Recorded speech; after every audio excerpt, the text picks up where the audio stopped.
Hello everyone, स्वागत है आपका अपने YouTube channel failure to success में। आज की इस वीडियो में हम अपने नए टॉपिक को स्टार्ट करते हैं जिसमें हम रोमन नंबर को सीखेंगे। क्लास 4th से रिलेटेड है ये टॉपिक और बाकी कुछ कॉम्पिटिटिव एग्जाम्स में भी ये रोमन नंबर्स आना स्टार्ट हो गया है। जैसे कि अभी कुछ पेपर्स हमने देखे थे जो आरआरबी के पेपर्स होते हैं रेलवे के, उसमें भी कुछ क्वेश्चंस आए थे, तो उसी को ध्यान में रखते हुए हमने ये वीडियो तैयार करी है। आइए जानते हैं रोमन नंबर के बारे में।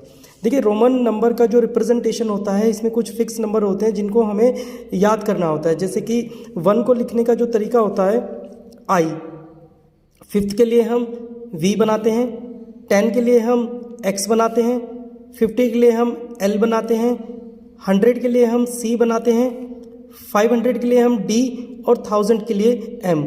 यानी कि ये कुछ बेसिक नंबर हैं जो हमें याद करने ही पड़ेंगे। जैसे कि 1 के लिए I, V means 5, X means 10, L means 50, C means 100, D 500 और एम 1000। तो इन नंबरों से ही हमारे आगे के सारे क्वेश्चन सॉल्व हो जाएंगे। बस हमें कुछ बेसिक रूल्स पर ध्यान रखना है। जैसे कि रूल नंबर 1 क्या कहता है? Repetition of a certain symbol means addition. देखिए, जब कभी कोई नंबर बार बार रिपीट होता है तो उसका मतलब क्या हो रहा है कि उस नंबर को मुझे ऐड करना है। जैसे कि फॉर एग्जांपल, जैसे मैंने यहाँ पर एक नंबर लिखा आई और आई, यानी कि नंबर यहाँ पर रिपीट हुआ है, तो इसका मतलब क्या है? 1 + 1 दैट इज़ 2। ओके, तो इस तरीके से जब भी कभी नंबर रिपीट होगा तो उसका मतलब सिंपल सा एक एडिशन ही होता है। जैसे कि सपोज दैट मुझे यहाँ लिखना है x और x, इसका मतलब क्या हो गया? 20, क्योंकि x + x यानी कि 10 + 10 दैट इज 20। तो रूल नंबर 1 यही कहता है कि repetition of a certain symbol means addition. जब भी आपके सिंबल रिपीट होंगे उसको ऐड करना है। देखिए, कुछ इसमें बेसिक पॉइंट हैं जो आपको याद रखने हैं। जैसे कि only I, X, C and M can be repeated. देखिए, हमारे पास केवल I means 1, X means 10, C means 100, M means 1000। इन्हीं को केवल आप रिपीट कर सकते हो, इसके अलावा किसी नंबर को आप रिपीट नहीं कर सकते हैं। Second, V, L and D never repeated. देखिए, जैसे वी मीन्स 5, एल मीन्स 50 और डी मीन्स 500। इन नंबर को कभी भी रिपीट नहीं करना है। जैसे कि सपोज दैट आपको 10 लिखना है, तो 10 लिखने के लिए आप वी और वी नहीं लिख सकते, क्योंकि साफ हमारे रूल्स में लिखा है कि वी और एल और डी को कभी भी रिपीट नहीं करना है। तो ये आपका गलत हो जाएगा। यानी कि 10 अगर आपको नोट डाउन करना है, लिखना है, तो आप केवल एक्स ही बनाएंगे।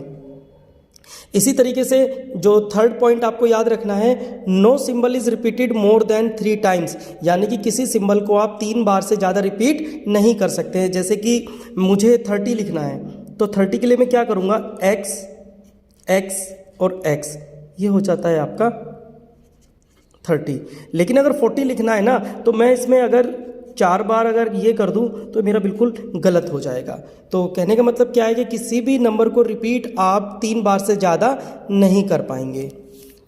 आगे के रूल्स को देखते हैं।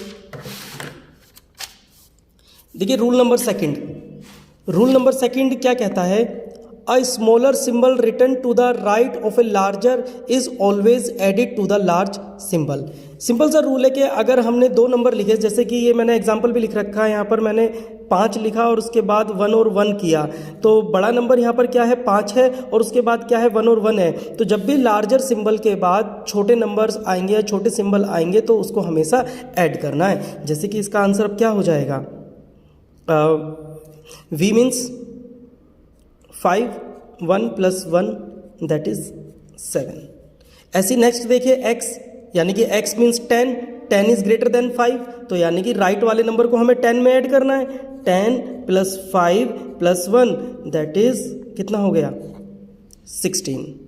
ओके, इसी तरीक़ा से CLX और LX भी आप करेंगे। जैसे कि मैंने C मीन्स, C मैंने क्या बताया था आपको? शुरू में मैंने याद कराया आपको C, यहाँ पर C मीन्स 100। इसे ऐसे भी याद कर सकते हो, C मीन्स सेंट करके आप याद कर सकते हो, 100% जैसे यूज़ करते हैं। तो इसको आप लिखेंगे 100 प्लस एल, एल यानी कि 50 तो छोटा है सी से, और उसके बाद आ रहा है आपका एक्स, एक्स मीन्स 10, तो आपका ये नंबर क्या हो जाता है 160। ओके, इसी तरीके से एल और एक्स है। एल मीन्स क्या हुआ, एल मीन्स आपका 50 और एक्स तो छोटा है ना और राइट साइड में है, तो इसको ऐड कर दीजिए, ये हो गया आपका 60। तो एक काम करते हैं, अभी इस वीडियो में केवल रूल सेकंड को ही डिस्कस कर लेते हैं, देन आगे के जो इसमें 3 रूल और बचते हैं उनको मैं नेक्स्ट वीडियो में आपके साथ डिस्कस कर लूँगा। आई होप ये समझ में आ रहा होगा, फिर भी लेकिन डाउट है तो बताइएगा, उसको दोबारा मैं कुछ इम्प्रूव करने की कोशिश करूँगा। Thank you for watching this.